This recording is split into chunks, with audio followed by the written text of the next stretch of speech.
TVS Motor has taken the upcoming BS6 emission norms as an opportunity to update its Apache RTR series of motorcycles, and the good news is that the RTR 160 and the 200 both offer more than just lesser emissions. And we are at TVS Motor's own test track near Bangalore to get a little taste of what the update includes. So let's take a look. The biggest visual change for the RTRs as part of the 2020 or the BS6 update is the new headlamp design, which looks more aggressive and certainly more appealing than before.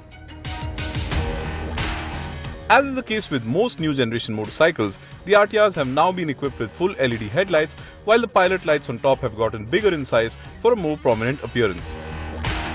The headlight unit is flatter and the low and high beam assembly split the headlamp into two halves, which looks nice. I have to also mention here that in a way the new headlamp design on the RTRs somewhat reminded me of the headlamp design on the previous generation KTM 1290 Super Duke R. The new headlight looks striking, and in fact, the RTR 160's face looks more premium now. The 160 also gets revised decals, though the theme used is the same checkered flag inspired as before. The rest of the body panels and the rear end remain unchanged though, while build quality and fit finish levels are excellent, as is the case with all TVS products. One of the biggest concerns that enthusiasts seem to be having with the upcoming BS6 norms is the fact that the power and torque outputs are supposed to go down. Of course, that is a given considering the changes made to the engine and the powertrain overall, but that is not the case with the RTRs. Now the 160 here offers the same outputs as before, which in effect translates to the same performance as before, so I have to mention that the acceleration has mellowed down slightly. The 160's engine thus feels quick to rev, and acceleration in a straight line feels the same as before, but on track I felt the power delivery is softer now, though only a full-blown performance test will help us confirm if there is a change in the acceleration. What's more, the engine feels even more refined now. While this is certainly a positive, it results in the RTR 160 feeling a little softer than we have known it to be. That said, I was certainly impressed with the fact that even at the bike's 11,000 RPM red line, there was just a little hint of vibration coming in from the foot pegs, apart from which the updated 160 feels butter smooth. A significant highlight though has to be the fact that TVS Motor has ensured there is no drop in performance and has thus addressed what is one of the biggest concerns enthusiasts seem to have with the upcoming BS6 norms. The RTR 160 also handles as well as before, though I would have liked the suspension setup to be half a notch firmer, as that would make the bike even more engaging around corners. TVS has also added what it calls the glide-through technology, which basically lets you ride the motorcycle at low speeds in traffic without even needing to touch the throttle. And this should certainly add to convenience given the kind of traffic we all have to deal with of late.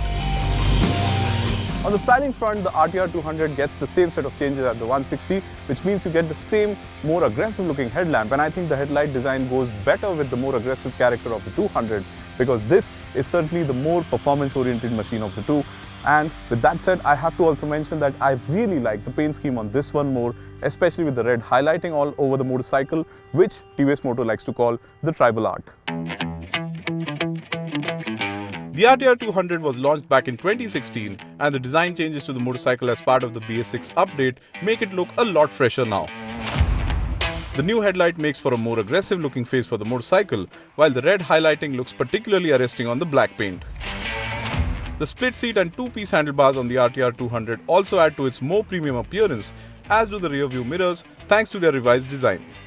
And just like the 160, TVS Motors has ensured that the 200's outputs do not go down despite the BS6 compliance, which means you get the same performance as before, and I really like the character of this motorcycle. There's a sense of gruffness to the engine, which is really what makes you think that this is a nice performance motorcycle to ride. It's a lot of fun on track, and of course, I really enjoyed my time here at the test track today with the RTR 200, definitely more than the 160.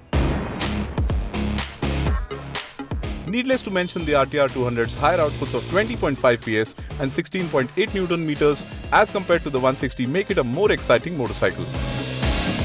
The acceleration is crisp, while power delivery is linear, so the spread of torque across the rev range is even, which adds to the joy of riding the motorcycle hard. And besides ensuring there is no drop in performance, TVS Motor has also ensured that the RTRs sound as good as before, despite the revised arrangement of the catalytic converters. The bike also handles as beautifully as before, and the combined effect of the engine performance, well-tuned suspension, and excellent grip from the tires is such that the RTR 200 is a hoot to ride, especially at TVS Motor's test track. It allowed me to brake late for the long sweeping right-hand corner and carry good speed through it, and it was certainly a lot of fun and I really enjoyed pushing it hard. But the performance and likable character aside, what is new on the RTR 200 as part of the BS6 update is the Smart Connect technology that we first saw on the NTORQ 125. And that means that you can now connect your smartphone to the console here, and it offers a lot more than just turn-by-turn navigation.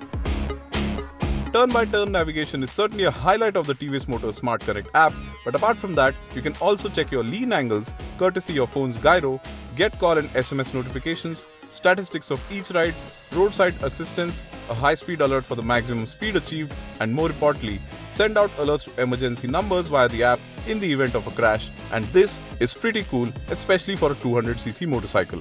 So while most manufacturers launching BS6 compliant versions of the motorcycles are quoting a slight loss in terms of the outputs and a slight increase in the weights, TVS has ensured that that is not the case with the RTRs. And the good thing is that both motorcycles certainly retain their characters as before, and both are as much fun to ride like their BS4 versions, and that is more so in the case of the 200 because the RTR 160 feels slightly softer now.